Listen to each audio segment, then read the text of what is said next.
অভিষেকটা ভালোভাবেই রাঙালেন বাংলাদেশের leg spinner Rishad Hossain.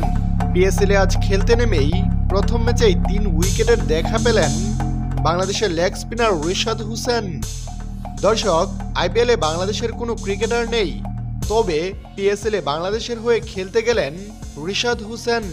তাই নিশ্চিতভাবে বাংলাদেশের সকল ক্রিকেট প্রেমীদের নজর এখন পিএসএল পাকিস্তান ক্রিকেট লিগে, যেখানে আজ লাহুল কালান্দার্সের হয়ে খেলতে নামলেন লেগ স্পিনার রিশাদ হোসেন।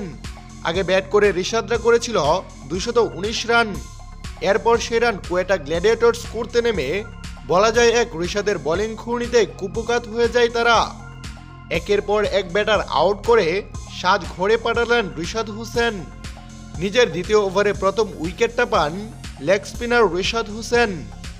এরপর নিজের শেষ ওভারে তো রীতিমতো বিধ্বংসী বোলিং প্রদর্শন দেখালেন রিশাদ হোসেন। প্রথম বলে উইকেট, এরপর নিজের চতুর্থ বলে আরও একটি উইকেট পান রিশাদ হোসেন।